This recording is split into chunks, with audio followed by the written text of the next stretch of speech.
Have you ever been playing a game and then you said something like this to it? Damn it, game! Why can't you just do what I tell you? Well, have I got a game for you.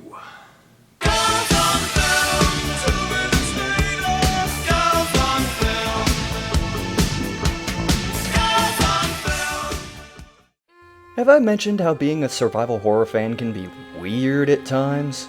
Vagina monsters notwithstanding. Like any other genre, there's always the chance to try something different.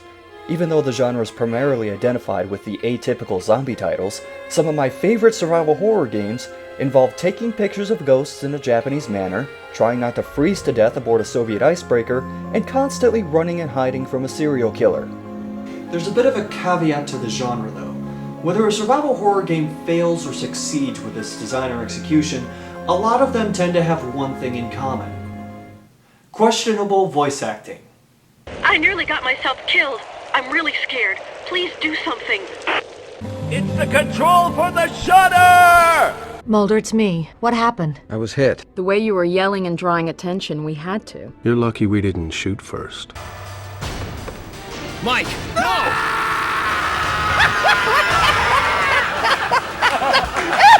Which brings us to Lifeline. Released on the PS2 in January of 2003 in Japan, care of Sony Computer Entertainment, and over a year later in America in the same month as The Suffering and Resident Evil Outbreak. And X-Files Resistor Serve. What sets Lifeline apart from these titles, and most other survival horror titles, is that the bulk of the game is controlled by speech. In fact, the front and back of the box both prominently state that a headset microphone is required. Hell, the Japanese release of the game even had a mic bundled with it. Ooh. Given my history with things that use voice recognition, I'll take anything that doesn't devolve into this. Hello! What? No, I'm in the supermarket! Supermarket! Actually, now that I think about it, I haven't played that many games that use voice inputs. And I'm not going to play any more after this either. I mean, do you know what a pain in the ass it is to record for something like this? Dodge right. Stomach, shoot. Mouth, shoot. And for those of you who don't have a PS2 headset, Rock Band mics work just fine. Lifeline starts with a somewhat lengthy monologue about a 16th century doctor who— Wait, just let me get my notes for this. Okay, I'm ready. In 16th century Europe, there lived a physician by the name of Paracelsus. Do you mean Paracelsus? When he was in his 30s, he was said to have incredible healing abilities. Why are we talking about this guy like he's some sort of wandering gypsy faith healer when he has a doctorate from the University of Ferrara and he was a professor at the University of Basel? In his later years, he is said to have gone on a journey of healing, visiting the terminally ill and curing them with miraculous powers before moving on. Oh, yeah! Oh, okay, that's how it went. Let's not mention that this journey of healing that he went on was done because he openly insulted other people's work in the field of medicine, as well as at his own university, burned the books of their teachings and findings, and was basically driven out because he managed to piss off everyone he worked with by being such a pompous, arrogant dickhead. So, what did all of that have to do with Lifeline? You wouldn't believe me if I told you. The game abruptly drops any reference to this prologue until you're about 40 minutes or so from the end of the game. And then it starts firing off ridiculous plot point one after another until the game is finished. It's kind of like spending the first 6 hours of Link to the Past trying to get Zelda and escape from the castle, then getting the 3 penance, fighting Aghanim, rescuing the 7 Crystal Maidens, and fighting Ganon in an hour or 2. But I'm getting way ahead of myself right now. The game really starts on Christmas Eve in the year 2029, where a cop named Aya is attending wrong game. It starts in space aboard the JSL Space Station Hotel, where the game wastes no time in showing that part of the station has been destroyed. I think this was supposed to build suspense as to why it got this way, but given that they show what happened a mere 2 minutes later, it seems kinda pointless. You wake up in the hotel's monitor room and piece together what happened using old security footage. You were at a party on the space station celebrating its launch with your girlfriend Naomi. Then aliens decide to attack the station and, in the process, eat several innocent people and/or upper-class douchebags. But don't worry, they didn't kill off all the self-serving, money-grubbing assholes right away. Save it for someone who cares, bimbo. After all, we do need a warm, unlikable body to supposedly increase the tension by adding to the body count later, right? Come on, like you couldn't see that coming. You get a call from the security room where Rio Hohenheim, a cocktail waitress from earlier, is being held in a cell. After essentially doing a mic test, you find out that the monitor room has the ability to switch on and off or operate damn near any machine and lock on the ship, such as the one on Rio's cell. She immediately searches for and finds a gun in one of the lockers, as well as a few magazines of infinite ammo, since, you know, that worked so well for Resident Evil Survivor, and says goodbye. Look, I'm in a bit of a hurry. Just wait there to be rescued. If we're lucky, we'll see each other soon. Until then. Oh, well. Nah, I've already run that false ending gag into the ground. Oh, come on, I'm trying to get over that joke, and you give me 2 chances to use it back to back? Before I go too far into the meat of the game, I should mention that Lifeline tends to be picky about words and phrases you use, and even has a mandatory 5-minute-long tutorial to check your microphone and give tips on issuing commands. Tips that I'm guessing some of the reviewers of the game might not have paid attention to. 1. Use proper timing when pressing and releasing the microphone button. Yes, strong. So I should run. No, okay. don't run! When giving vocal commands, the best technique is to combine noun and verb. Mirror. So I should run. No. Okay. Then again, I have no idea how good or bad the PS2 headset was at picking up clear, distinguishable voice commands, so that could be the real culprit here. Note that I said could, as in I could throw myself into the window behind me to see how strong the glass is, but I'm not gonna do that. No, of course not. That's what this is for. Oh, and I hope you were paying attention during the tutorial, because the game immediately throws you into battle with this 3-eyed, no-horned, sort of purple people eater. There are several scripted battles that happen throughout the game, playing out in real time by commanding Rio where to shoot and when to do things like dodge, run away, or use a heal capsule. You can also time your moves by issuing a command, then letting go of the transmission button when you want Rio to do it. Stomach. It kinda reminds me of Parasite Eve, but with less Hold up! Now that I think about it, can I get a side-by-side comparison of Aya and Rio real quick? Well, you know what they say. If you can't be original, borrow a little from something else that worked. Isn't that right, Zenda the Linked Swords? From here on, you're supposed to assist Rio in finding survivors, including yourself and your girlfriend, and getting off the station, fighting off several aliens and monsters lurking around, and to be fair, the game does do a decent job of having the enemies surprise you now and then. Good thing there's a security camera in every room, or this concept wouldn't work at all. What's that? Right to privacy? No. In space, no one can hear you talk about civil rights. Several of the aliens can blend in with the environment, or hide in places you try to investigate, and as such, tend to get the drop on Rio a lot. Although sometimes when they hide, it just becomes ridiculous and cartoony, like in the bathroom closet, or, I'm not kidding, pretending to be food. Christmas dinner, courtesy of room service. I forget it's Christmas Eve today. The enemies have been sighted. The bulk of the game, however, is spent exploring rooms and investigating objects to find key items, bonus items, and basically anything that will help get you, Rio, and any other survivors off the space station. Every room has specific things in specific areas to check out, which are indicated on an overhead map, and the objects to investigate are marked by these indicators. It's typically very easy to tell which items have important things in them, as the item will either be in plain sight near it, or there will be a shiny effect that appears on it, which is helpful except for one thing. Given that this is PS2 graphics, and it's taking place aboard a space station in the distant future, sometimes you just won't know what some things are. Then it devolves into a guessing game, where you'll sometimes get Rio to look at objects purely by accident. Check the triangular object. Check the device. Are you talking about this? Check the yellow thing. Are you talking about this? Donuts.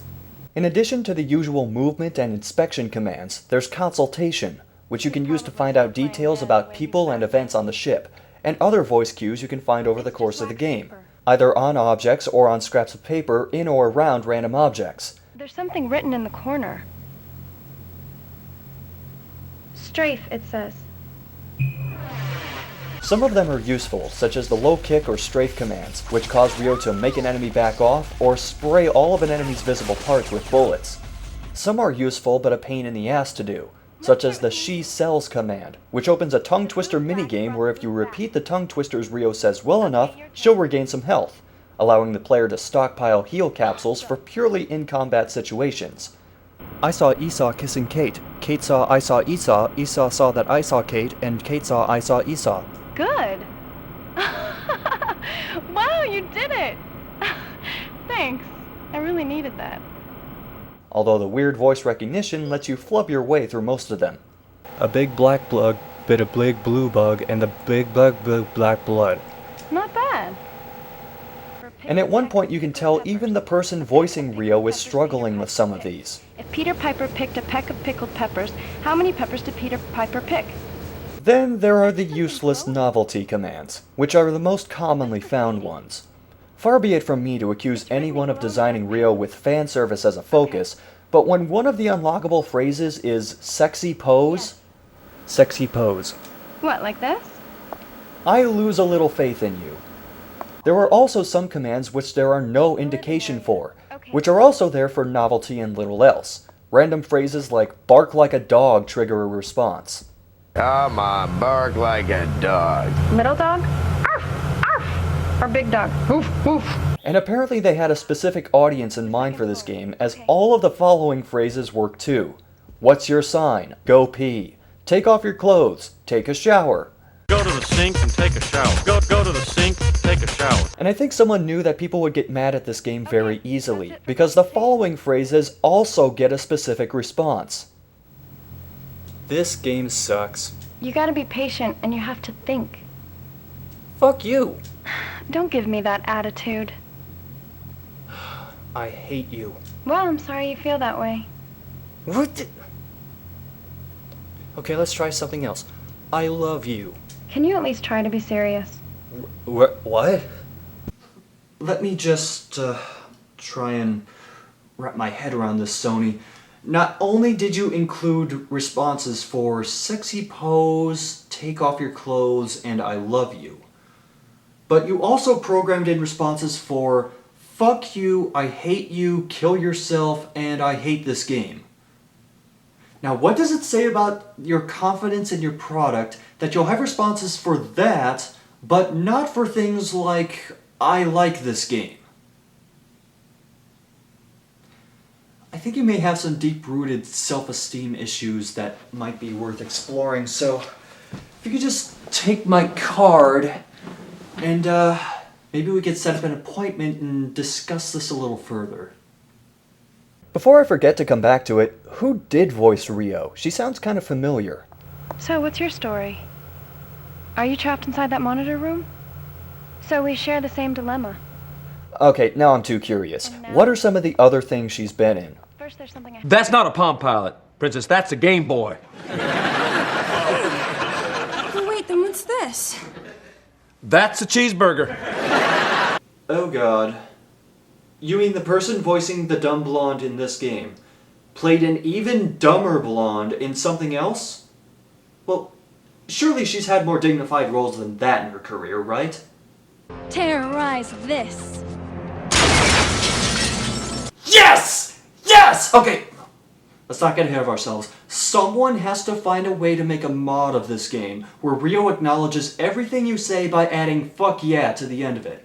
Voice password. Fuck yeah! Fuck yeah! Guest room 4. Fuck yeah! Make a copy? Fuck yeah! Anyway, you might say the indicator system makes things a little too easy, and for the most part, that's true. The majority of the puzzles in the game tend to be solved using items in plain sight nearby, or by checking picked up items for passcodes using the menu system. However, the game never seems to find a happy medium between insultingly easy puzzles and how the hell am I supposed to figure that out puzzles. Take for example the jelly bean puzzle. Rio needs to get into a voice-locked room where you're supposed to say into the lock the item the room's owner likes to collect.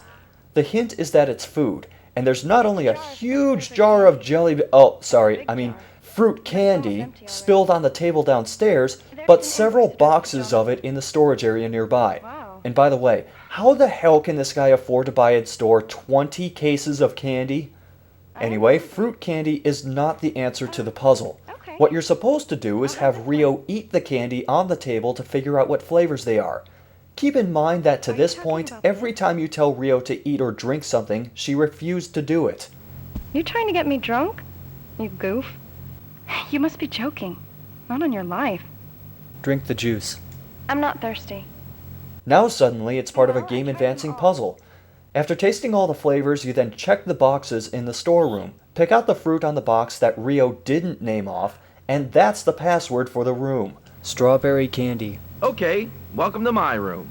Certainly a far stretch from the use the number on the ID card to open a locker puzzle that showed up multiple times. And speaking of that, how come I have to input those numbers printed on the card instead of Rio looking at the card, reading the number, and doing it herself? Am I stupid? Oh god, you do not want me to answer that question right now. The other major part of this game, obviously, is the combat, and it doesn't feel very survival horror-like for a number of reasons. For one, the pseudo-DDR music doesn't help. Stop left! Stop right! Yes! Stop left! Second, while you only have one gun at a time in Lifeline, and only two for the entire game, the aforementioned infinite ammo applies to all guns Rio uses, not just the handgun like in Resident Evil Survivor. This becomes pretty ridiculous when you get the machine gun and can burn through mag after mag on a few common enemies. There is ammo for the launcher under the machine gun that can be found, which is in limited supply, but it functions more as a way of clearing debris than it does as a powerful weapon. Enemies can be killed easily enough once you figure out their weaknesses that you might forget the launcher's even there. And third, as a way of possibly making up for the voice input controls, most of the enemies have really long delays in between attacks, or several idle animations to kill time while issuing commands or waiting for weak spots to turn toward Rio. Also, the battles are all scripted to happen at a certain time and place, either by inspecting something or just walking into a certain area. There's no way to avoid or run away from the enemies once the battle starts. Actually, you can tell Rio to run away, but all that does is cause her to run to where the enemies aren't and continue the fight.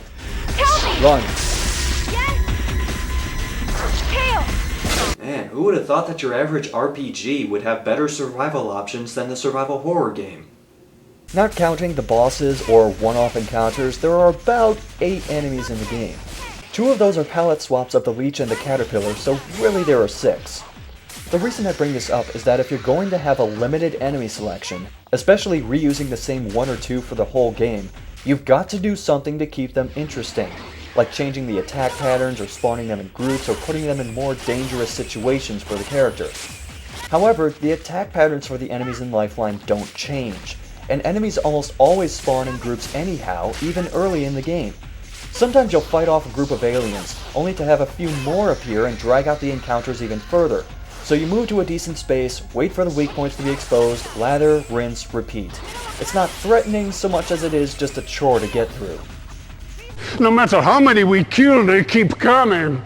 Getting back to the plot, Rio has someone she needs to find as well before escaping. A reporter named Helen Johnson, because she has information Rio needs, hinting that Rio is something more than a cocktail waitress. She asks for your help in return for finding Naomi since, with the ability to open electronic locks, you quite literally are the master of unlocking in this game. And when Rio says you're helping her out, what she means to say is she won't do anything unless you tell her to. I intend to follow your instructions for doing most things.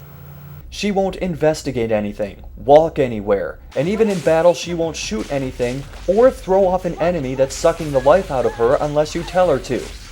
You don't move unless I say so, and you don't fire until I say so. Even when you get the voice command, "I'll leave this to you," which essentially puts her on autopilot in battles, the few times I've used it, she wouldn't shake off enemies until I told her to. There are even a boss or two that depend on the equivalent of voice-based QuickTime events. One of them, a nigh-indestructible spider-like alien, Ain't nobody friends with spiders! is weak against fire, so you help Rio make a Molotov cocktail to fight it. Just one. When you find it, you're supposed to tell Rio to throw the cocktail when its mouth is open to kill it. If you wait too long and it burns out, or mess up the timing, or even throw it when its mouth is open, but not at the moment the game plans for you to, Rio dies. I promise, I will never die. This all leads to a rather weird implication.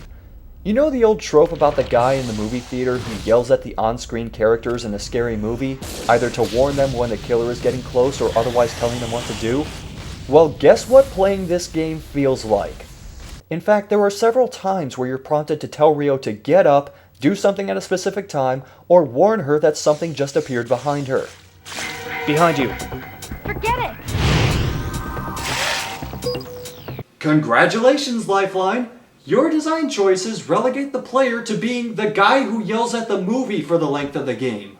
You didn't go to the black family yelling at the movie screen stereotype, did you? Like a bear to honey. You might not even realize it at first, but the game is constantly grading your voice commands. See that bar in the upper left? This is the indicator for how clear and easily understood your commands are, and they're each graded on a scale of 1 to 10,000. Aside from being a way to tell when you're too far from the mic or background noise is screwing up your voice input, there's not much reason for this to be there. Until you start finding voice chips. These are used to unlock bonus minigames, which you'll likely try once and then never go back to. Finding 4 chips unlocks the tutorial, because that's fun. And every 4 additional chips unlocks 3 minigames. A word jumble, a math minigame, and a category game where Rio names a category like US states or football teams, and each of you names something from it until one of you screws up. There are only so many entries programmed into these games though, so even just playing some games twice will likely see a few duplicate questions. Kind of a useless extra though, considering these games seem like they'd fit more for some kind of multiplayer party title than a single-player survival horror game. Still better than Sexy Pose though. What, like this? If I were to try and grade the voice recognition the same way a school teacher might, I'd probably give it roughly a C-. Minus. There are times where the voice recognition is actually pretty good. It's designed to respond to specific words and phrases, but sometimes there's a little leeway to how some things can be phrased. Check the second dispenser from the right. There's something in here. Hell, there were even a couple of times I was surprised at what I could get Rio to do. Put the toilet seat down. The toilet lid? Huh. There's something on the toilet lid? Break the mirror. However, there are times where even when enunciating things very carefully, the game doesn't recognize the proper word. Even using the noun-verb trick from the tutorial failed at times. Check the stack of papers. I think it would be better if we didn't wreck this. What? Check the corpse wearing blue. Sure, if I could pay for it. What? For example, I'm trying to look at the mug on the table, but watch what happens when I say, check the mug. Are you talking about this? Rio somehow thinks I'm talking about the report on the table. Coffee mug. It's ground coffee that was in a coffee bag. Check the blue mug. Huh? Do what with what? Check the gray mug. Huh? Do what with what? Check the mug to your left. There's nothing left. Mug. What should I check? Blue mug. Huh? Blue glass. They're all blue cups. Blue cup to the left. There's nothing left. Look inside the blue cup to the left. I read it already. Look inside the black mug. I read it already. Mug! Are you talking about this? Mug! What should I move? Mug. I'll walk. Check the biggest blue cup. You say blue cup, but there are 3 of them. Check the cup with the big handle. Huh?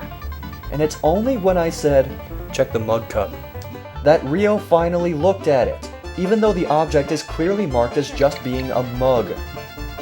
Fucking mug!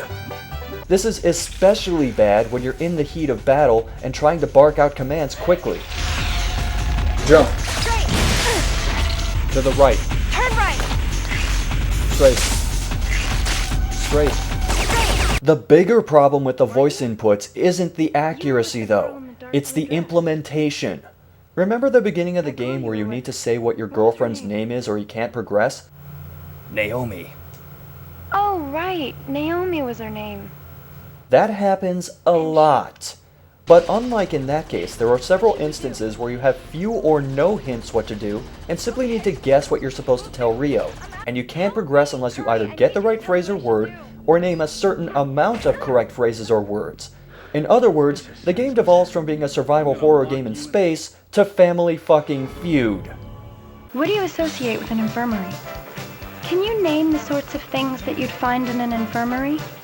Scalpels. Scalpel. There's an operating table here, so yeah, there'd be some here for sure. Anything else? Bandages. Bandages. There'd be some for certain. Are there any others? Operating tables. Operating table. Yes, okay. Come on, more guesses. Drugs. Medicine. In a room this big, there should be all sorts. Are there any more? To make matters worse, some of these are very poorly timed. Damn near every room in Lifeline has a save point in it. Survival horror! But there are still some sequences in the game where you'll fight off some enemies and try to advance down a hall or through a room, only to get screwed over by one of these sequences and have to do everything over again.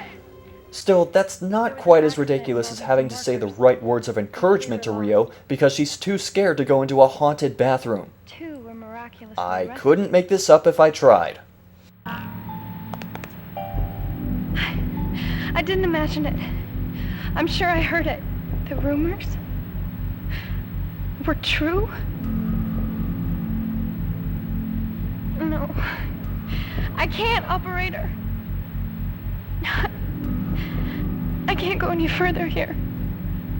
I can't believe... Haunted bathroom. Haunted bathroom. Really? You're really expecting me to take this haunted bathroom? You've nearly been killed, eaten, or killed and then eaten by at least 4 different types of aliens to this point, and you shrugged that off, but, oh, music is coming from the bathroom, oh, shit. What could possibly be in there that would be worse than what you've encountered so far? Knock your grandma! No! God, okay, point taken. But by far my least favorite part of the game is this. Rio needs to walk across a series of ducts to gain access to the next room, and you have to tell her when to stop and start moving, or what color duct to jump to. The ducts are red, blue, and green, because I guess this part of the ship was designed by Chuck E. Cheese. Then halfway through this section, jets of steam start shooting out of the ducts. In other words, this part of Lifeline turns into a voice-controlled platformer. Now that looks like a big ball of fun!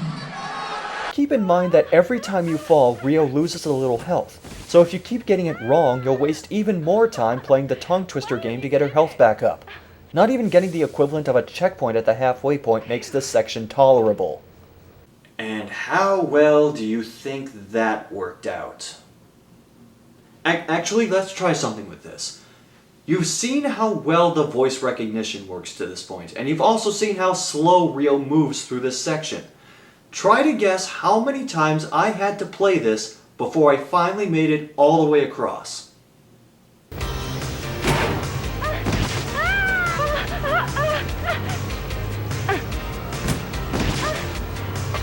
Yes. Yes.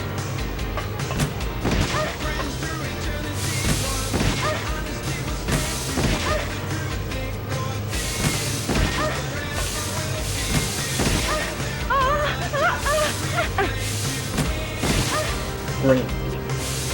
Green. What the fuck? So you want to play tongue twister with me? No, but I have to. Yes.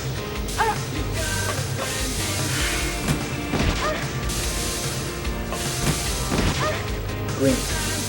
I can't Green. go forward. So what? Green. What? Green. That was... Ugh.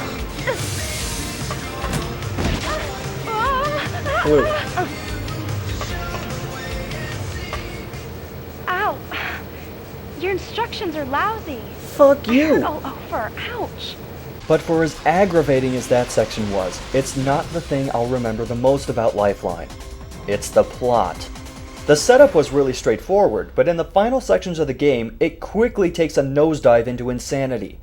Early on, you hear a garbled transmission that answers to Naomi's name. It has to be Naomi. Naomi? Hello, is this Naomi?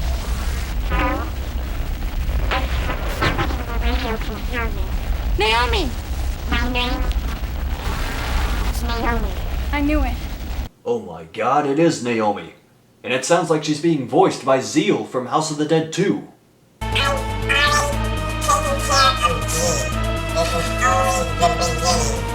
Then you get introduced to a bunch of people on the ship like Gino, the security guard, Alan Honda, a researcher, and Joe Powers, who introduces himself as...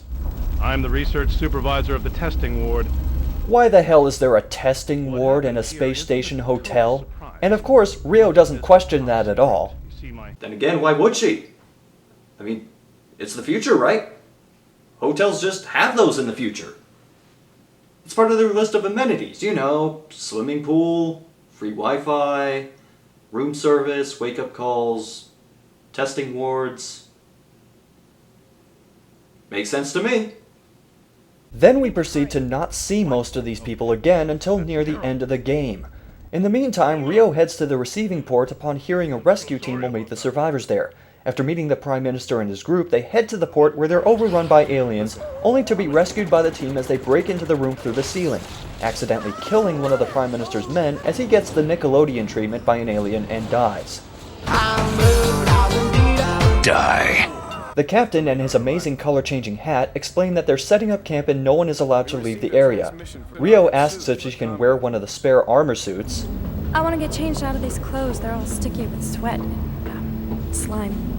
So, okay, I can wear this, right? And then she changes into it. Behind a box.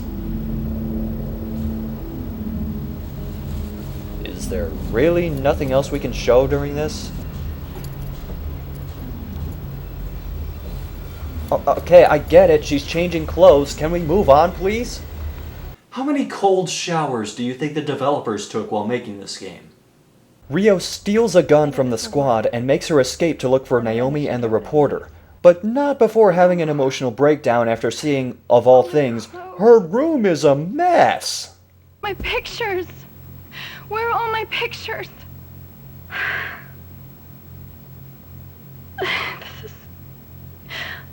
This is awful. I give up. Oh no, by God, those pictures had a family. Clearly this is the greatest tragedy that could befall you in this situation. She encounters a strong blue humanoid-looking alien that murders a few soldiers and runs away from it, then eventually finds the reporter dead in a break room. Rio shows the footage of the reporter interviewing manager Tanaka, aka that asshole that called Rio a bimbo earlier, and says the stone in the background of the video is what led her to get a job as a waitress for the hotel. Give me my stone! She decides to ask Gino about it, and tries to find him before talking with you on a long elevator ride to try and get to know you better. Okay. What were the first words your mother taught you as a child? Wait, what? Rio, you're not very good at making small talk, are you? Hey, what's your favorite word or saying?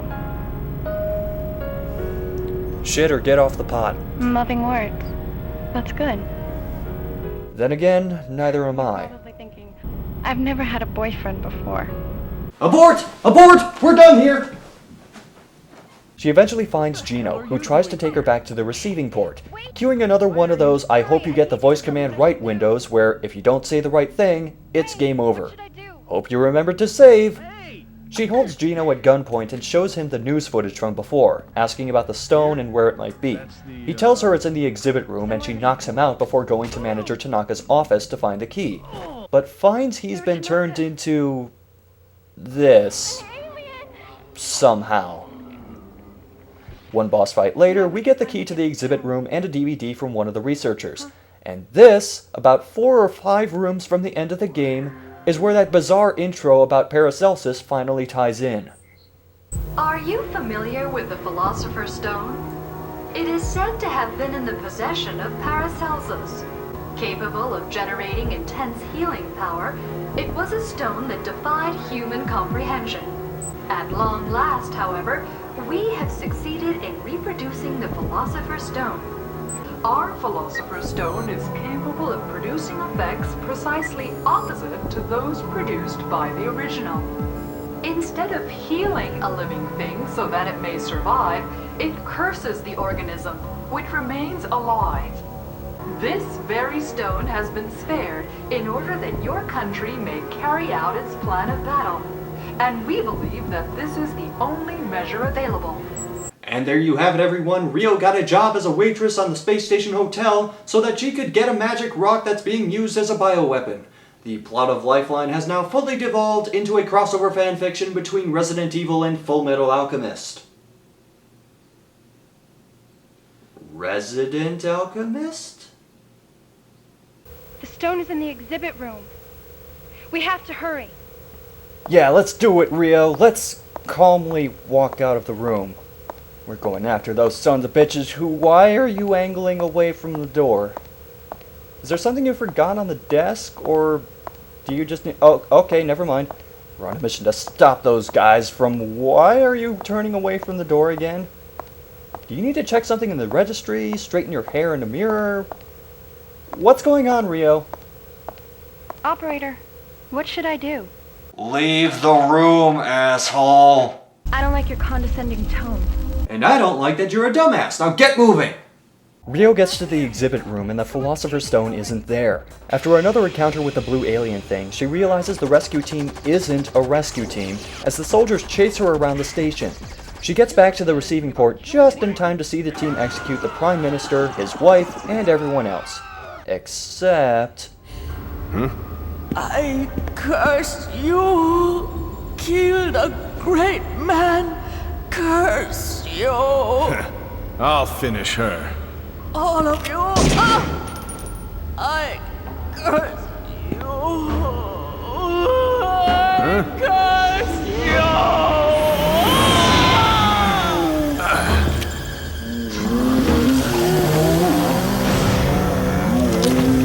Okay, how the hell does this work?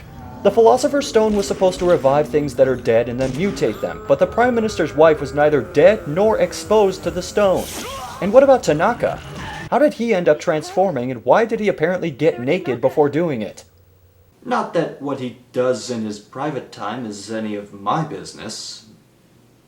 So the soldiers die, and the Prime Minister's mutated wife dies, and Rio takes the researcher's laptop to introduce a bunch of other plot elements. Drink every time you get blindsided by new information. I'm a descendant of Paracelsus.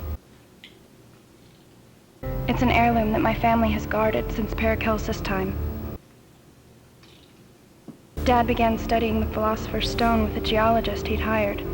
The geologist's name was Joseph Kraft. Physically, the Philosopher's Stone is pretty much your basic rock, but what's uncanny about it is the composition. Completely uniform throughout. Whether stone or metal, it's impossible to manufacture solids of entirely uniform composition on Earth. Why, you ask? Because of gravity. Then how did Paracelsus make the Philosopher's Stone? I mean, as far as I know, gravity still existed in the 16th century. Fuck it. The same night they concluded their analysis of the stone, Kraft shot my dad. He also shot me. I'm gonna do us all a huge favor and just summarize the rest of this cutscene so we can move on. Kraft tried to steal the Philosopher's Stone and tried to kill Rio and her family. Rio survived and fled to Japan, but when she saw the stone on the news, she realized Kraft made a replica of the Philosopher's Stone, then planned to steal the real one and escape the hotel in the confusion, which I still don't get because Kraft never had the original, and Rio knows he doesn't have it at this point. This is all kind of a a little out there, but we still haven't quite reached the summit of What the Fuck Mountain yet. Rio heads to the testing ward and finds Naomi's shoe floating around near the experiment rack. Uh-oh. Could it be that Naomi was... Never mind that shit! Here's Rio's dad's brain in a jar! Turn off the machine, let me die. For years, wicked scientists have experimented on me with that stone. I thought that the stone would bring happiness to the world, the way it had done for our family. The evils of jealousy and greed have corrupted our planet.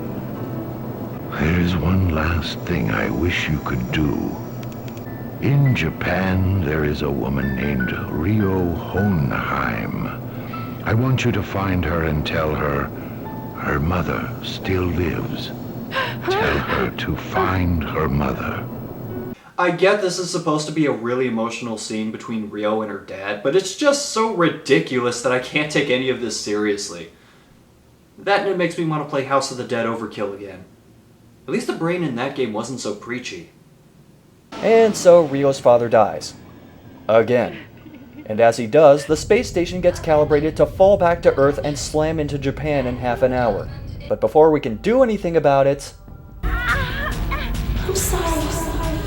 Oh no, please. Naomi?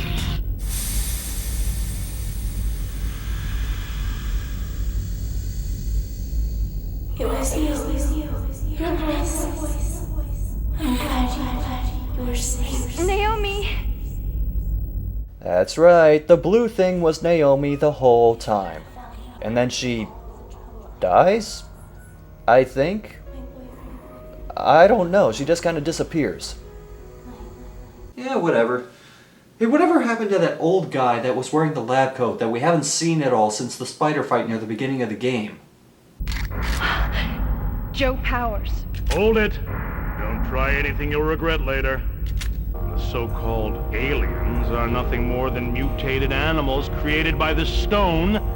So it turns out that this guy, Joe Powers, is actually Joseph Kraft, the one who shot Ryo and her dad, and he also has the Philosopher's Stone on him. Then he brings up the operator. He's been poisoned by the toxin from a mutated caterpillar. He'll surely die. I'm the one who locked him in the monitor room. What? If we were poisoned by the caterpillar things, how come everyone else on the station that came in contact with their poison died a long time ago? Does our immune system just have really dramatic timing? I'm an accomplished marksman, and I was certain I'd shot you in the heart that time. But I won't fail twice. Shot to the heart, and you're too late, darling. You give love a bad name.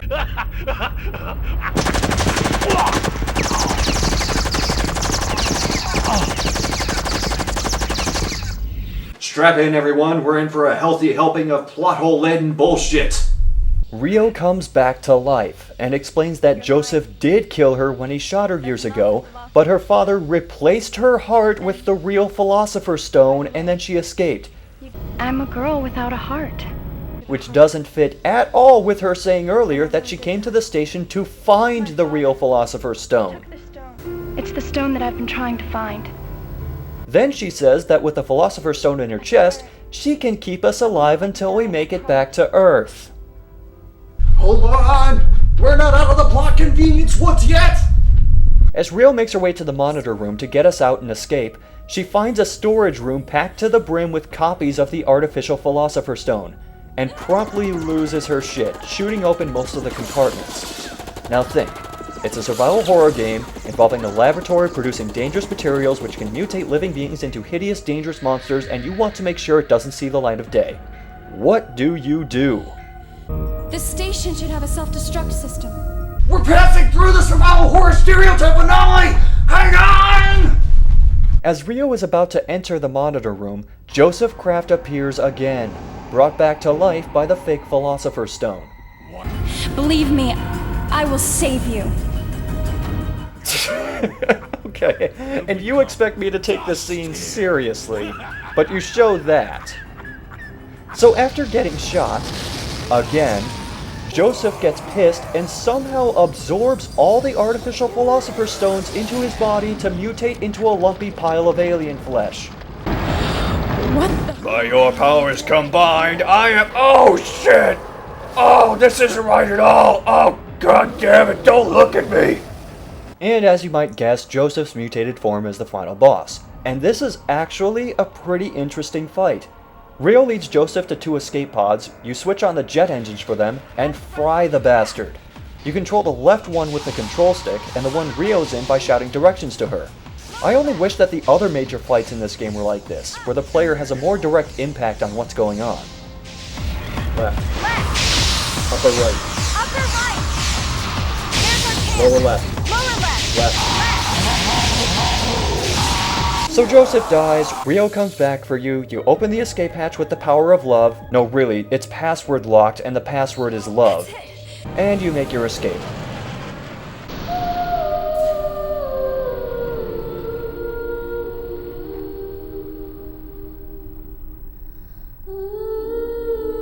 Well, hold on. Wasn't the point of blowing up the station to destroy the fake philosopher stone? That's a pretty visual and all, but you better hope those burn up in the atmosphere or the Earth is completely and utterly fucked.